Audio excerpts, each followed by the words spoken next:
हामी लाइफमा धेरै डिफ्रेन्ट टाइपको मान्छेहरूसँग भेट्छौँ र डिफ्रेन्ट सिचुएसनहरूमा चाहिँ हामी पर्छौँ अनि हामी भन्छौँ त्यो कुराहरू जस्ट अ कोइन्सिडेन्स।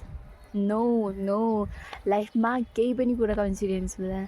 यो भिडियो तपाईँको फिडमा आउँदैछ भने नि सखी, यो भिडियो पनि कोइन्सिडेन्स होइन। किनभने I want to share a small story.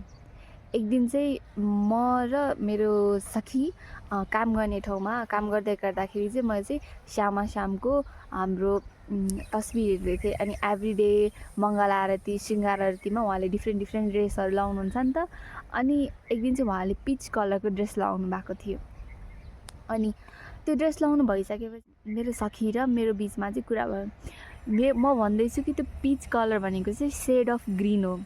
अनि त्यो साथी भन्दैछ कि त्यो भनेको चाहिँ पिङ्कको सेड हो भन्ने कुरा हाम्रो चल्दै थियो है। त्यो नर्मल सिम्पल स्मल कन्भर्सेसन हो।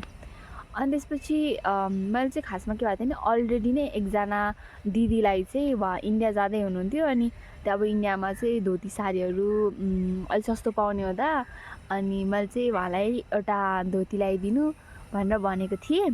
एन्ड देन वाट, उहाँ सर्टेन रिजनले गर्दा त्यो धोती ल्याइदिनु भएन। And I was not sad, किनकि मैले उहाँबाट केही एक्सपेक्टेसन गरेको थिइनँ। बस म त के भन्दै थिएँ, श्यामको इच्छा जे हुन्छ उनको इच्छाले हुन्छ नि त। आफ्टर त्यो कुरा भएको 2 हप्ता जतिपछि मेरो मम्मीले मेरो लागि भनेर भन्नुहुन्छ, यो वृन्दावनबाट आएको साडी हो, यो तिम्रो लागि। एन्ड देन वाट, त्यो कुन कलरको हुन्छ? त्यो हुन्छ पिच कलरको हुन्छ त्यो।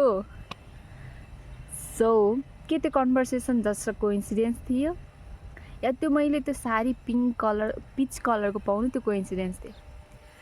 श्रीहरि, कुनै पनि कुरा कोइन्सिडेन्स थिएन। श्यामले हरेक कुराहरू सुनिराख्नु भएको छ र साथमा हुनुहुन्छ भनेको लागि त्यो प्रुफ हो। र म यो भिडियो मार्फत भन्न चाहन्छु, तपाईँ कहिले पनि एक्लै हुनुहुन्न र कहिले एक्लै हुनुहुन्थेन र हुनुहुने पनि छैन। तपाईँसँग हर पल हर समय श्याम हुनुहुन्छ। हरि बोल।